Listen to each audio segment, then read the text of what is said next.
إلا الله وحده لا شريك له وأشهد أن محمدا عبده ورسوله اللهم صل وسلم وبارك على سيدنا وحبيبنا وأسوتنا وقدوتنا وقرة أعيننا محمد صلى الله عليه وسلم وعلى آله وأصحابه ومن صار على نهجه ومن جاهد حق جهاده ومن تبعهم بإحسان إلى يوم الدين يا أيها الذين آمنوا اتقوا الله حق تقاته ولا تموتن إلا وأنتم مسلمون يا أيها الناس اتقوا ربكم الذي خلقكم من نفس واحدة وخلق منها زوجها وبث منهما رجالا كثيرا ونساء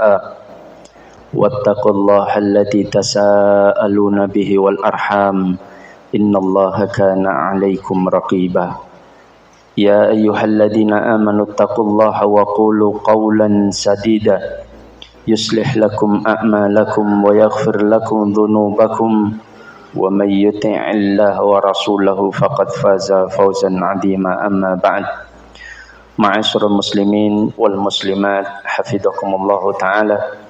Yang pertama yang saya hormati kepada sahibul bait, kepada seluruh panitia kajian alima ya. Mudah-mudahan Allah tabaraka wa taala senantiasa melimpahkan rahmat, barakah dan maghfirah kepada kita semuanya yang hadir di tempat ini, kepada seluruh panitia sahibul bait yang telah berupaya untuk ikut terlibat di dalam kebaikan-kebaikan, yang telah menunjukkan jalan-jalan kebaikan kepada kita. Mudah-mudahan Allah Subhanahu wa taala meridhai kita semuanya, menggugurkan dosa kita semuanya dan memasukkan kita ke dalam jannahnya Allah Subhanahu wa taala. Alhamdulillah, tema kita pada pagi hari ini apa Ibu? Amalan cerdas. Amalan cerdas di usia senja. Berarti ada amalan yang enggak cerdas ya. Ada enggak Ibu? Kalau ada amalan cerdas, ada enggak amalan yang tidak cerdas? Enggak ada ya. Apakah ketika ada amalan cerdas, ada amalan yang tidak cerdas? Ya, sulit dikatakan demikian. Tetapi bahwa setiap amal itu Allah Subhanahu wa taala punya hak prerogatif untuk memberikan pahala seberapa besar yang Allah inginkan ya. Dan semua itu bergantung dari kualitas dari amal tersebut. Makanya Allah sebutkan di dalam Al-Quran, Tabarakalladzi biyadihil mulku wa huwa ala kulli syai'in qadir. Alladzi khalaqal mauta wal hayata liyabluwakum ayyukum ahsanu amala. Allah tidak mengatakan ayyukum aktsaru amala, tetapi ahsanu amala. Bukan amal yang paling banyak, tetapi amal yang paling baik ya. Mungkin dari sisi inilah mencari amalan yang paling baik ya. Itulah kemudian disebut dengan amalan yang cerdas ya. Lama kacamai dumiakan Allah.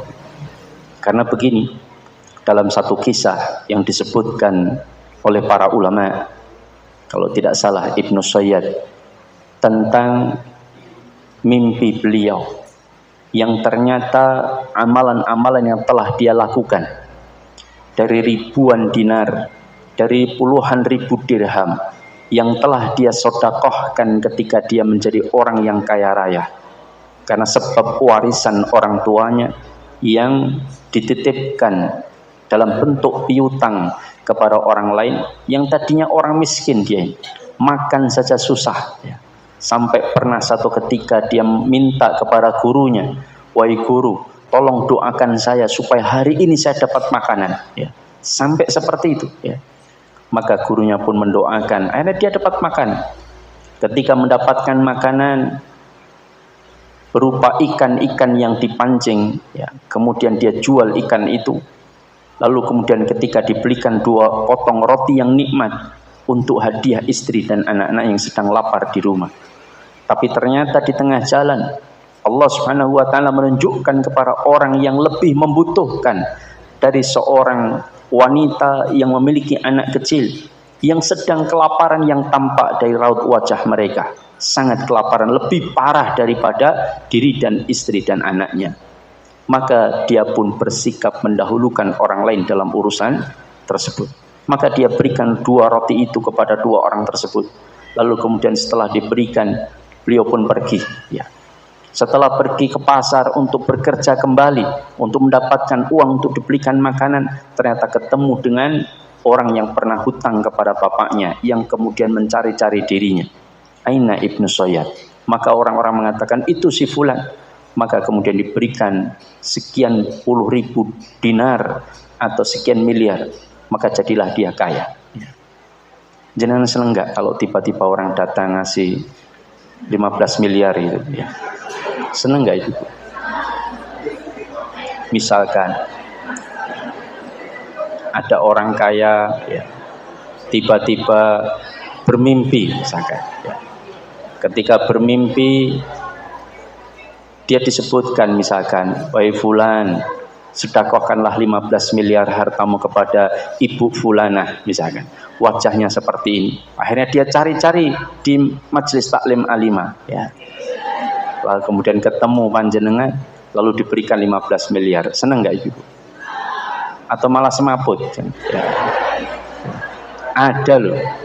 Satu kisah itu dulu tahun 90-an, ada orang dapat undian.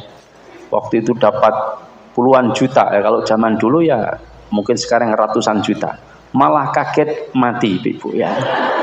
Nah, itulah bukan rezeki dia, ya, rezeki ahli warisnya. Nah, maka ketika dia menjadi orang kaya raya, dia tidak lupa beribadah, dia tidak lupa bersedekah. Bahkan sedekahnya jauh lebih besar dari hanya sekedar makanan. Tetapi ketika dia bersedekah dengan 10.000 dirham, 30.000 dirham, sekian ratus dinar, tapi ternyata dalam mimpinya sedekah-sedekah semua itu dari ratusan ribuan dinar dan dirham itu ternyata hanya menggeser berat timbangan kebaikannya itu hanya sedikit. Maka dia pun terpuruk, merasa dia akan binasa dan akan dimasukkan ke dalam neraka karena timbangan kebaikannya dengan keburukannya itu hampir setara. Maka ketika dibalik keterpurukannya ini dalam mimpi beliau, ya, ini disahkan oleh para ulama dan para sahabat. Maka akhirnya kemudian orang tersebut diberitahu oleh malaikat, ada 2 potong roti yang belum aku masukkan, ya. Maka orang itu mengatakan, wahai malaikat, bagaimana 2 potong roti bisa memperberat timbanganku, sedangkan ribuan dinar dirham tidak mampu mempergeserkan timbangan kebaikanku ke bawah. Maka kata malaikat, lihatlah terlebih dahulu. Ada dimasukkan 2 potong roti ini. Setelah dimasukkan, ternyata bergesernya ke bawah jauh lebih melesat daripada ribuan dinar dan dirham yang dia sumbangkan. Maka setelah itu dia kaget, kenapa bisa demikian?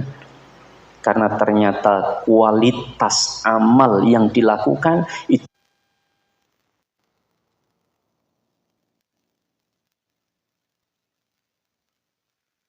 Maka malaikat mengatakan, aku belum memasukkan yang lain. Apa? Senyuman seorang anak kecil dari wanita yang kelaparan dan dia sendiri juga kelaparan. Senyuman bahagia itulah yang membuat ada amal tersendiri. Ternyata dimasukkan senyuman. Maka sering-seringlah membuat orang tersenyum. Ya, datangi orang, bu, jenengan punya masalah, punya bu, apa, utang saya masih 100 juta, pun kulo bayarin misalkan, ya. Maka dia tersenyum kan, senang. Senang nggak kira-kira? Senang. Ya, maka itulah amal yang luar biasa. Khairukum anfa'uhum linnas, sebaik-baik kalian yang paling banyak memberikan kemanfaatan kepada manusia. Ini berkaitan dengan amal, ya. Kemudian berkaitan dengan usia, ya. Apakah yang harus mempersiapkan diri itu orang-orang yang sudah usia kasepuhan, ya. Karena rata-rata yang banyak datang ke majelis taklim itu kan, ini saya bisa perkirakan 95% ini, ya. Betul nggak Ibu? Ada yang umurnya 16 tahun, coba jangan cari. Nggak ada ya, ya. 17 tahun, nggak ada ya. Nggak. 35 lah ya. Meskipun masih muda tapi sudah mulai menginjak kasepuhan ya. 40 ke atas lah rata-rata. Jangan-jangan yang paling muda saya ya. Enggak ya, ya. Oh yang jenengan ya. Oh ya. Tapi kan panitia. Ya. Artinya memang betul bahwa orang kalau sudah usia di atas 40 tahun itu bukan usia main-main lagi, nggak boleh. Itu adalah usia yang dia seharusnya fokus mengejar akhirat, betul. Kenapa? Secara umumnya orang itu kalau sudah usia menginjak 40, apalagi sudah masuk usia 50 menuju 60, itu sudah usia yang harusnya dia persiapan. Kenapa? Karena Rasulullah mengatakan umur umatku baina sitin wa sab'in, antara 60 hingga 70 tahun. Sekarang siapa yang usianya 70 tahun kurang 2 hari? Ya, ada ibu. Kalau ada atos-atos, ya, saya kan hanya mengingatkan saja. Maka ini tentang usia. Memang orang yang usianya sudah lanjut, di atas 50 tahun, di atas apalagi 60 tahun, itu sudah harus berpikir keras. Bukan saatnya lagi mengejar dunia, tapi kejarlah akhirat. Manfaatkan sisa-sisa waktu. Tapi bukan berarti anak-anak muda kemudian bisa leha-leha, kecil bahagia, muda foya-foya, tua kaya raya. Tidak. Artinya mati itu setiap saat menghampiri setiap orang. Bahkan banyak di antara mereka yang mati, terutama di kota-kota besar, itu justru banyak anak-anak muda, ya tidak? Yang mati minum baygon, kira-kira anak muda atau orang tua? Ya, karena diputus pacarnya, ya tidak? Ya. Saya pernah menolong sekali anak perempuan minum baygon. Gara-gara apa? Pacarnya mutus dirinya. Bayangkan, mengerikan, ya. Yang gantung diri, rata-rata pengusaha-pengusaha muda yang bangkrut, sulit menyelesaikan masalah, dia gantung diri. Ada jamaah itu menceritakan, Ustadz, suami saya gantung diri, naudzubillah. Berat, ya. Makanya apakah yang bisa saya lakukan untuk menebus dosa suami saya? Apakah kemudian bunuh diri itu menyebabkan dia masuk neraka selama-lamanya? Maka saya sampaikan, orang yang bunuh diri itu memang jelas dosa besar. Tapi sejauh yang saya tahu, para ulama tidak mengatakan bahwa bunuh diri itu menyebabkan dia masuk neraka selama-lamanya.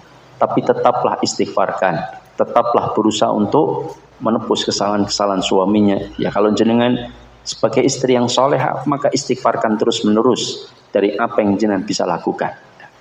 Kemudian bersedekahlah atas nama suami jenengan dan lain sebagainya. Lama kajamai dunia Allah, ini berkaitan dengan usia. Nah, sekarang menjadi persoalan umur terbatas, kan begitu? Sedangkan amal juga terbatas. Sekarang memilih amal mana yang harusnya kita prioritaskan. Ada para ulama menyebutkan satu fikih tersendiri namanya fikih aulawiyat, fikih prioritas. Mana yang harus didahulukan.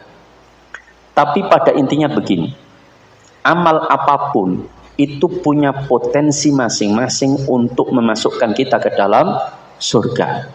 Itu punya potensi masing-masing. Mau itu haji, mau itu sabar, mau itu istiqomah, mau itu sedekah, mau itu jihad, mau itu apapun itu. Setiap amal itu punya potensi memasukkan kita, memudahkan kita untuk mendapatkan keridhaan Allah dan rahmatnya sehingga kita dimasukkan ke dalam surga. Bahkan sekedar amal yang diremehkan, tetapi itu dilakukan penuh dengan kerelaan, penuh dengan keikhlasan, mengharap keridhaan Allah, yang dengan amal itu Allah masukkan dia ke dalam surga. Apa contohnya? Yang itu yang orang anggap remeh-temeh. Apa? Karena ada hadisnya itu. Memberikan minum seekor anjing yang kehausan di tengah padang pasir. Anjing itu bisa mati. Dia tidak bisa minum. Dia hanya menjilati tanah-tanah di sekitar sumur yang itu basah. Dia tidak berani turun ke dalam sumur. Tapi perempuan ini, ada yang menyebutkan dalam riwayat lain itu laki-laki. Itu kemudian turun ke dalam sumur, dia ambil air itu dengan khuf sepatunya, lalu dia berikan anjing tersebut. Dengan amalan ini kata Rasulullah, Allah memasukkan dia ke dalam jannah. Sepertinya sepele, kan begitu. Dan ada pula satu amalan yang kelihatannya dianggap sepele, tapi bisa memasukkan dia ke dalam neraka jahanam. Apa itu? Ghibah. Ya atau tidak ibu? Iya. Apalagi kalau sudah pemilunya ngeten iki Bu, ya. Itu seliuran di mana-mana. Ghibah itu amalan dosa yang bisa menghantarkan kita ke dalam neraka. Lama kacamnya demikian Allah, maka hati-hati dengan amalan. Memang Allah Subhanahu wa taala sudah menetapkan takaran-takaran dari setiap amal-amal soleh yang dikerjakan hambanya. Allah tidak menafikan kuantitas, paham? Kuantitas itu juga akan sangat berpengaruh terhadap nilai besarnya pahala yang kita dapatkan. Tetapi kualitas itu yang memiliki peran paling utama. Kenapa? Karena Allah sanggup melipat gandakan sesuai dengan kehendak Allah Subhanahu wa taala. Iya atau tidak Ibu? Iya. Ada amalan-amalan yang malaikat disuruh mencatat amalan-amalan tersebut dengan pahala yang sudah terukur. Kecuali Allah menginginkan untuk dilipat gandakan. Contohnya sholat, ya kan? Kemudian sedekah, kemudian apa lagi? Apa kira-kira? Puasa, Allah sendiri yang akan memberikan kadar ukuran amal yang apa, pahala yang akan dia berikan. Maka para ulama sebagian mengatakan amalan yang paling diharapkan mendapatkan besarnya pahala itu adalah siam Ramadan. Ya, siam Ramadan. Dan sebentar lagi kita akan mendapatkan siam Ramadan. Mudah-mudahan kita diberikan kesempatan menjalankan puasa di bulan Ramadan tahun ini dan tahun-tahun yang akan datang. Maka kita sebutkan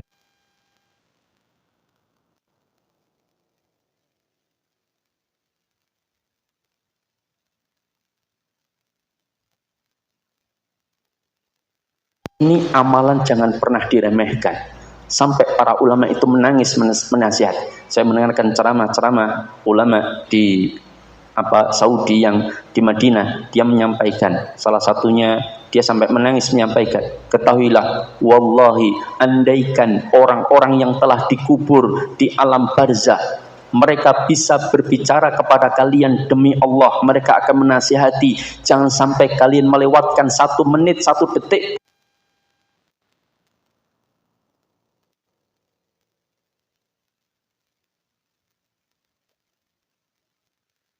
kan syahrul Ramadan, sampai Rasulullah alaihi salatu wassalam diminta mengaminkan doa malaikat Jibril. Bayangkan yang berdoa bukan sembarangan orang, tapi siapa? Malaikat Jibril. Yang mengaminkan manusia terbaik di atas muka bumi siapa? Rasulullah sallallahu alaihi wasallam mengaminkan 3 kali.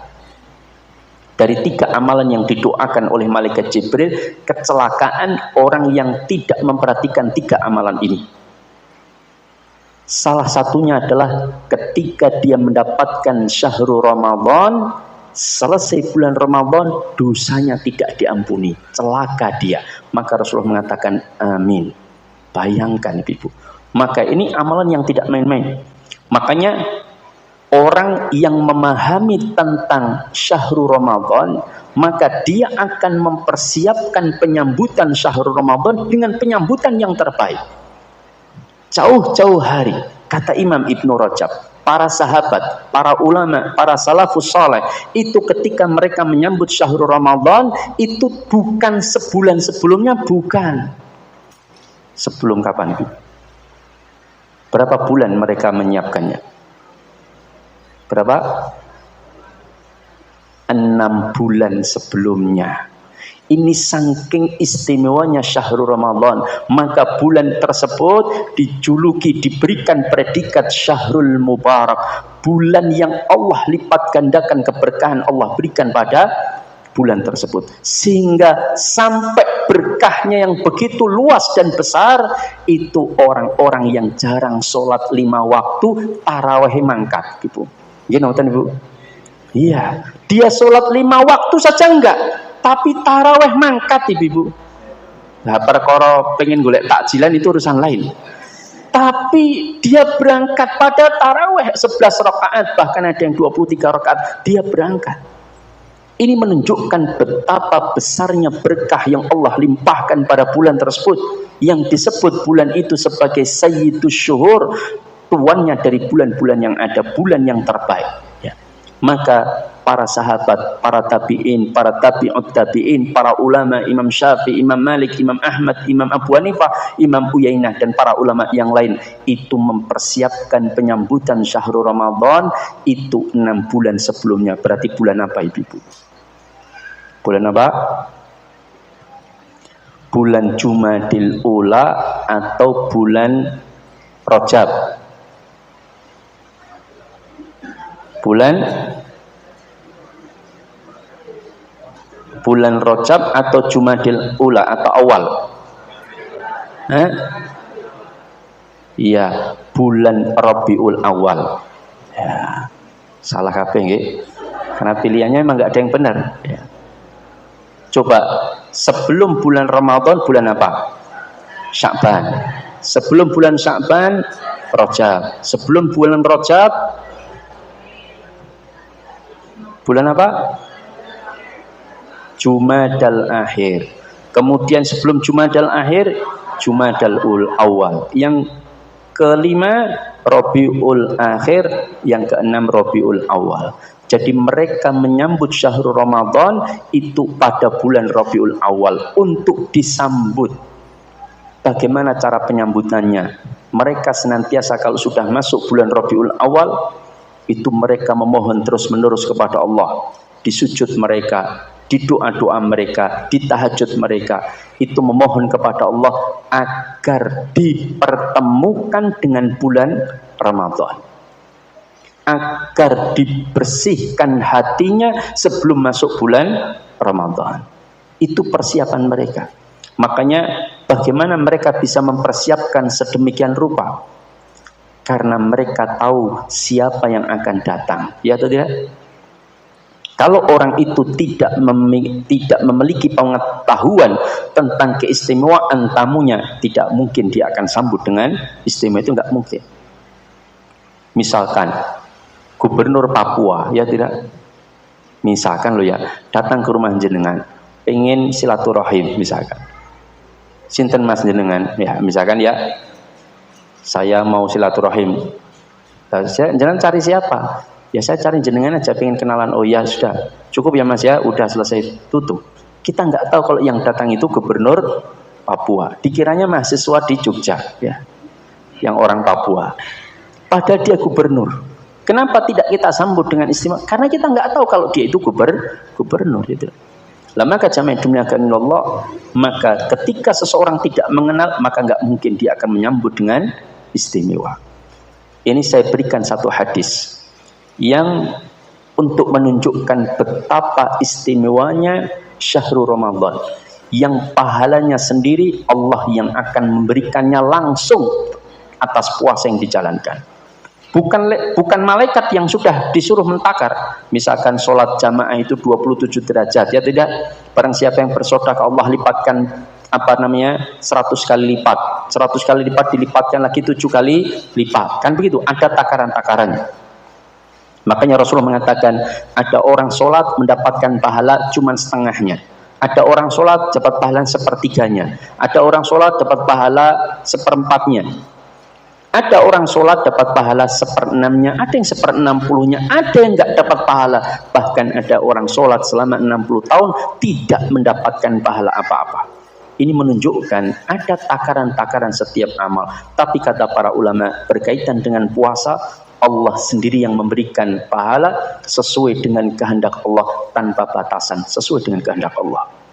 Maka oleh karena itulah kejarlah puasa Ramadan ini. Kisah ini diceritakan oleh Tolhah, salah seorang sahabat yang dijamin masuk surga. Jadi dijamin juga nggak masuk surga itu?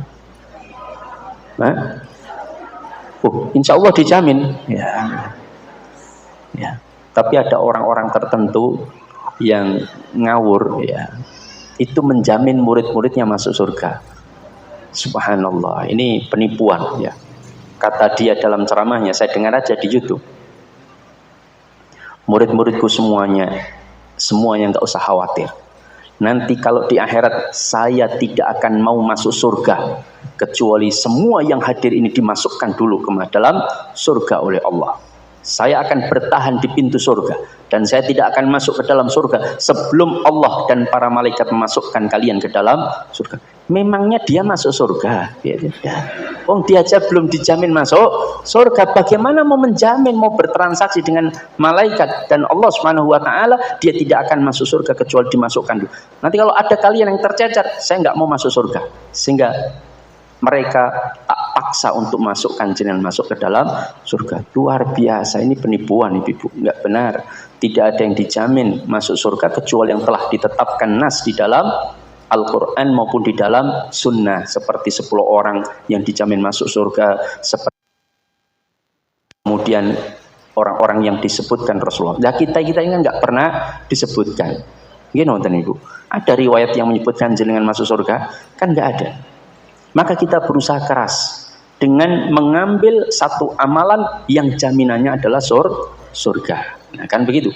Nah, oleh karena itulah Tolha ini pernah bertanya kepada Rasulullah, "Ya Rasulullah, saya tadi malam bermimpi tentang 2 pemuda yang masuk Islam di hadapanmu ya Rasulullah. Dan 2 pemuda ini telah meninggal ya, dalam mimpinya. Yang satu meninggal syahid dan yang satu meninggal di atas kasur. Tapi ternyata ketika di akhirat dia melihat, diperlihatkan oleh Allah tentang akhirat, yang mati di atas kasur itu, yang bukan syahid, itu Allah masukkan ke dalam surga terlebih dahulu. Baru sekian lama kemudian orang yang mati syahid baru masuk ke dalam surga. Maka ini mimpi yang aneh," kata Tolhah. "Bukankah amalan jihad yang menyebabkan orang itu mati syahid itu tidak akan dihisap oleh Allah? Dan kenapa kok malah masuk surganya belakangan?" Tidak dihisap itu bukan berarti masuk surganya duluan, belum tentu, karena tidak disebutkan demikian. Cuman dia tidak dihisapkan gitu. Nah, maka bertanya kepada Rasulullah, maka Rasulullah pun kemudian menyampaikan mimpi.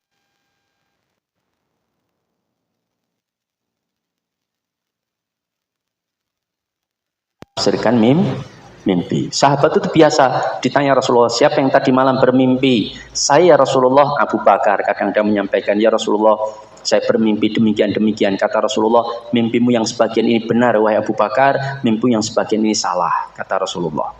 Kenapa? Ini sekelas Abu Bakar, ya tidak, apalagi sekelas kita. "Ustadz, saya mimpi ketemu Sunan Kalijogo misalnya.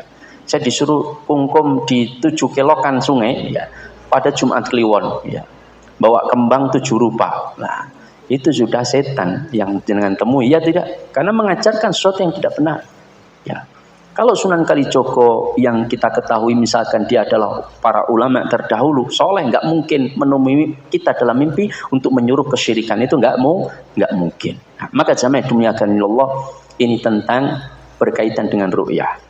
Maka Tolhah protes, "Ya Rasulullah, kenapa bisa demikian?" Maka Rasulullah balik bertanya, "Wahai Tolhah, bukankah yang meninggal tidak syahid itu meninggalnya 1 tahun setelah kematian saudara temannya yang syahid?" "Betul ya Rasulullah." "Kalau begitu dia betul yang temannya tadi mati syahid, punya amalan yang sangat besar di sisi Allah."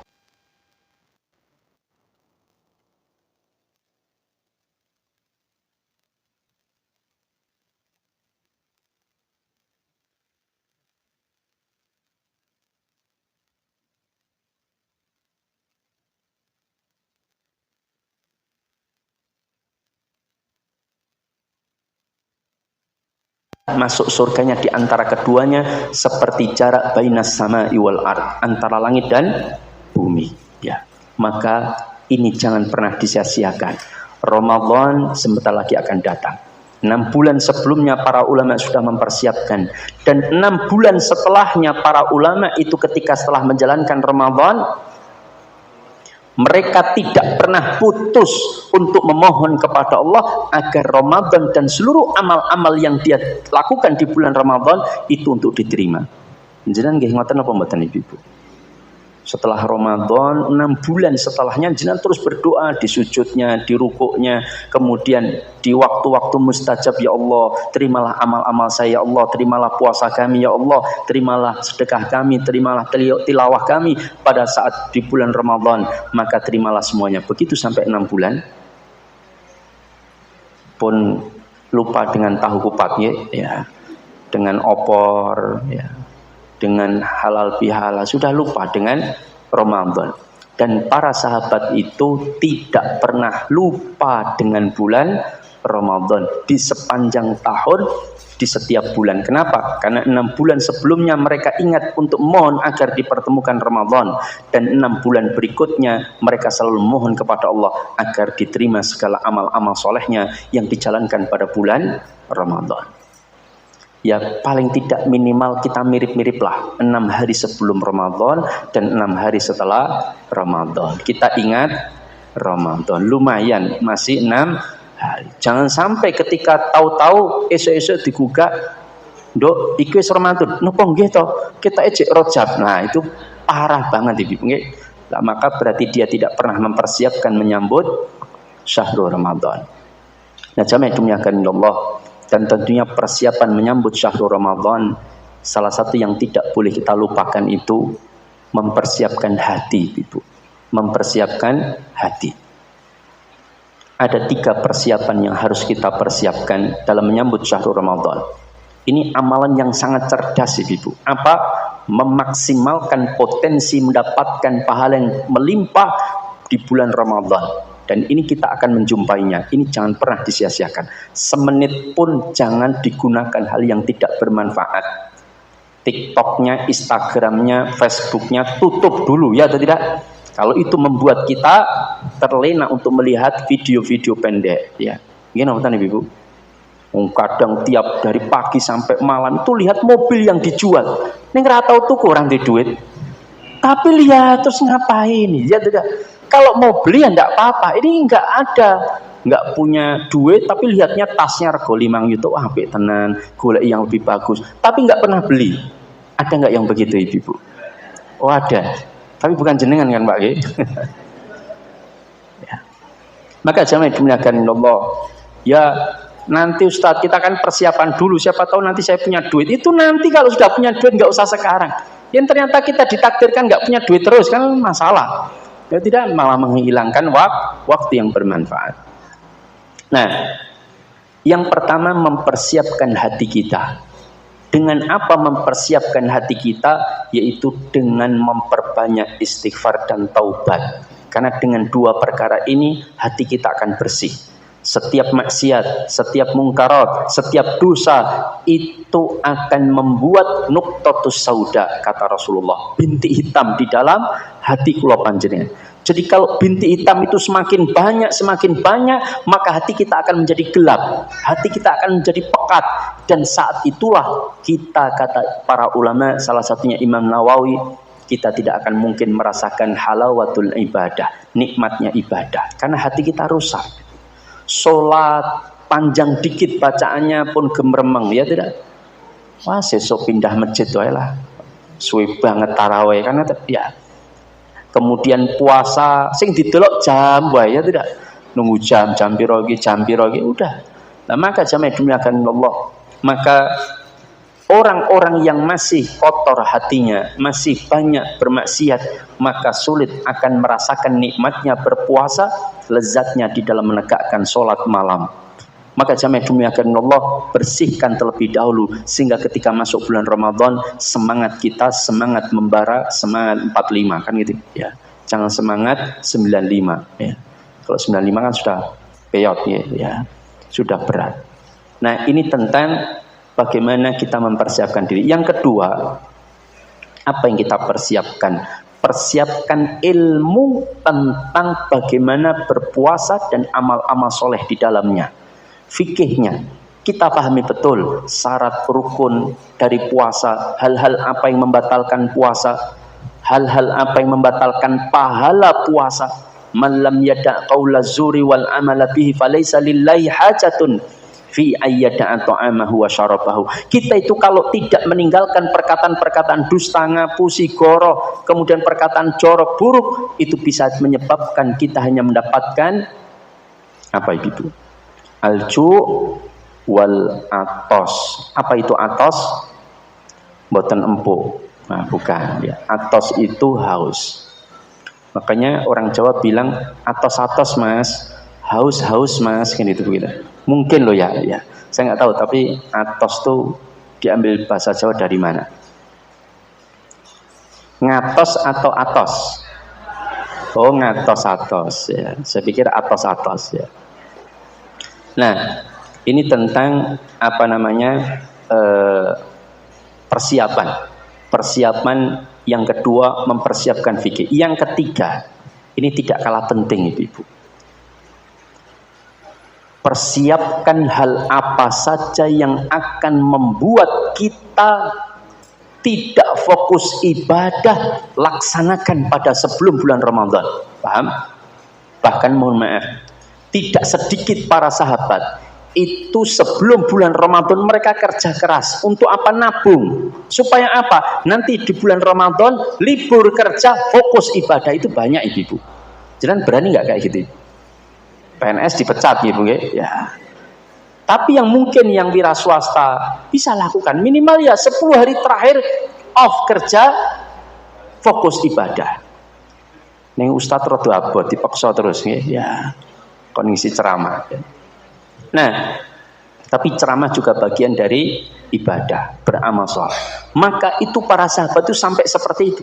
Mereka kerja, masuk bulan Ramadan, mereka hanya mantap. Apa mantap? Makan tabungan. Ya, makan tabungan. Mereka fokus ibadah kepada Allah Subhanahu wa taala karena tidak mau melupakan, melalaikan sedikit pun dari bulan Ramadan kecuali bernilai ibadah kepada Allah Subhanahu wa taala. Ya. Meskipun tidak harus demikian, tetapi ini saking semangatnya mereka, itu sampai mereka betul-betul fokus ibadah. Sudah sawai 40 patok, omai magrong-magrong, mobile telu, sugih duitim ratusan juta.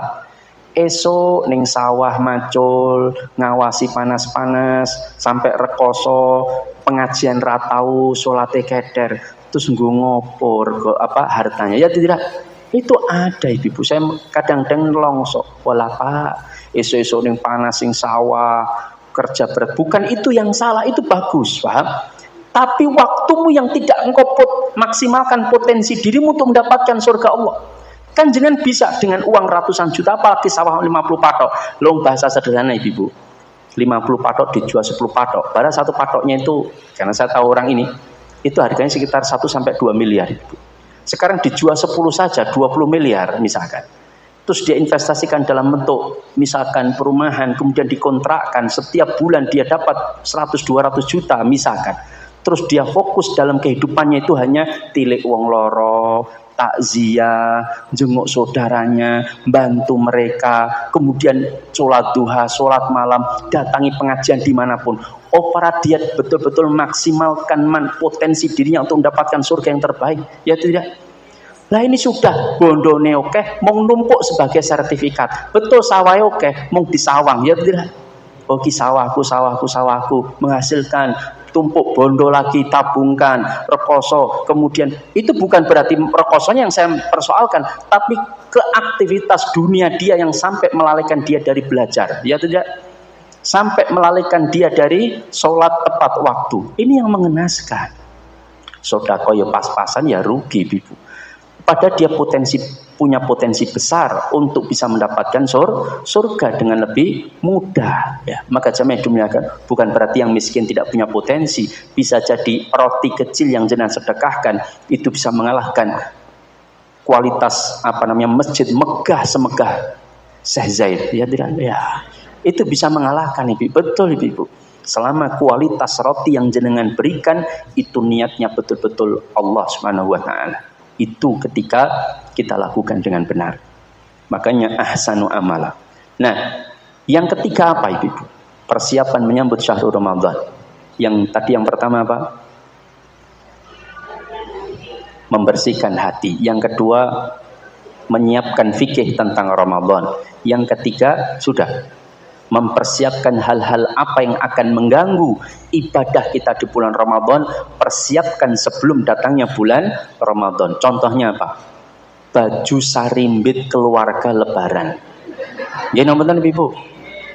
Itu kalau nggak dipersiapkan sejak sekarang, itu nanti 10 hari terakhir jenengan akan banyak keluyuran teng klewer, PGS, sampai kadang sholat keter, sampai kemudian tarawih nggak dilakukan goro-goro jahit, ya tidak. Gini Ibu.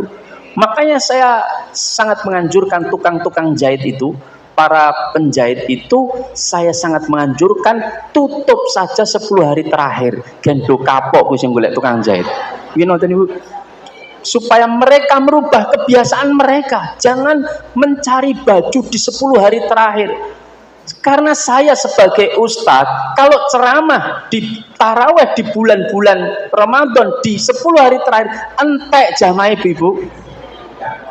Pindah mana Ibu? Mall Ibu. Kadang-kadang golek kelambi aja sampai rakelingan durung sholat duhur padahal sudah adzan sholat asar. Astagfirullah, durung sholat duhur, ayo sholat sik kan gitu. Goro-goro golek kelambi anyar. Itu menyedihkan. Maka jamaah dimuliakan Allah, yang punya perusahaan yang nantinya akan membagikan parcel untuk karyawannya, persiapkan sejak sekarang. Pesan sama orang, Mas, pokoknya saya sudah pesan sekarang, saya pengen dibingkiskan parcel untuk karyawan saya 300 parcel. Ini uangnya saya berikan, saya nggak mau urusan lagi. Pokoknya dan persiapkan sepekan sebelum lebaran, kirim ke rumah saya. Selesai, enak. Beras misalkan ya, misalkan jenengan kalau mampu ya, kalau beras lah, tandu terlalu lama nanti kutunan ya. Ya mendekatilah sebelum Ramadan, kemudian persiapkan. Jadi tidak mengambil waktu Ramadan untuk melakukan hal-hal yang bersifat duniawi saja. Maka jamaah dimuliakan Allah, ini tentang syahrul Ramadan. Maka amalan cerdas yang mampu kita maksimalkan untuk mendapatkan pahala sebesar-besarnya, sampai jarak kita masuk ke dalam surga dengan orang lain itu jauh lebih cepat kita masuk surganya, adalah memaksimalkan potensi pahala di bulan Ramadan, karena Allah sendiri yang akan memberikan pahalanya. Amal yang kedua, tapi sudah jam berapa ini? 9:30 ya, 9:30 sampai jam berapa ini? 9:30. Oh 10 ya. Enggak 11:30 kan? Enggak ya. Nah, apa amalan kedua? Rasulullah SAW, dan ini disampaikan oleh para ulama, tentang amalan yang hendaknya dilakukan menjadi potensi besar untuk mendatangkan kebaikan kepada kita, yaitu dalam sebuah hadis Imam Al-Bukhari. Rasulullah mengatakan, ala ukhbirukum bi khairi a'malikum, maukah aku kabarkan kepada kalian bi khairi a'malikum, tentang amal yang paling baik, kata Rasulullah, wa azkaha inda malikikum, dan amal ini paling suci di sisi Rabb kalian, wa arfa'iha fi darajatikum, dan amal ini yang paling mengangkat derajat kalian, wa khairul lakum min antal qaw aduwakum fatadribu a'naqahum wa yadribu a'naqahum, dan amal ini lebih baik daripada ketika kalian bertemu musuh kalian di medan pertempuran, kalian memenggal leher mereka atau mereka memenggal leher kalian, berarti kita syahid. Itu lebih baik daripada itu. Wa khairul lakum min infaqid dhahabi wal warik, dan amal ini lebih baik daripada kalian menginfakkan emas dan perak. Maka para sahabat pun mengatakan, bala ya Rasulullah, tentu kami ingin tahu amalan apa itu ya Rasulullah. Apa itu Ibu? Ada yang tahu? Apa? Oh, enggak tahu. umbah-umbah. Ya. Apa amalan apa? Birrul walidain atau haji? Yang mana? Iya, kata Rasulullah, zikrullah. Enggak ada memang ya. Zikrullah. Apa itu? Berzikir kepada Allah Subhanahu wa taala. Amalan ini jangan pernah sepelekan, Ibu. Kenapa? Karena zikrullah itu sebagian para ulama melihatnya amalan ini lebih tersembunyi, Ibu. Ya atau tidak? Meskipun ya bisa juga nampak kan, misalkan saya bawa tasbih besar begini, subhanallah, subhanallah, subhanallah, sambil lihat orang, apalagi tak angkat begini, subhanallah. Jangan tahu nggak saya berzikir? Tahu, karena ada tasbih kan gitu. Boleh nggak berzikir dengan tasbih? Boleh, ya boleh. Cuman ada resiko yang lebih besar, kata para ulama apa? Tampak amal kita, ya tidak lebih tampak. Kita pakai tangan juga tampak, tapi kan tangan bisa dikantongi kan, ya. Kemudian di jarinya subhanallah, subhanallah. Atau dikir saja tanpa harus menghitung dengan jari kita. Artinya mau pakai tasbih, mau dengan ruas jari silahkan. Cuman Rasulullah mengatakan ketika melihat ada seorang sahabat berzikir dengan batu. Jadi batu, dia mengumpulkan batu 33. Kumpulkan, lalu dihitung subhanallah, subhanallah. Maka Rasulullah mengatakan, maukah aku tunjukkan hal adullukum, maukah aku tunjukkan kepadamu cara yang lebih bagus, paham? Bukan berarti itu nggak boleh, boleh, paham? Boleh. Tapi maukah aku tunjukkan cara yang lebih sederhana? Lain batumu keter, kowe ora dikiran kan gitu kan? Kalau jari jemari keter kan nggak mungkin. Ya. Apa ya Rasulullah? Pakailah ruas jari tangan kananmu, kata Rasulullah. Ini nggak mungkin keter itu, dan lebih tersembunyi.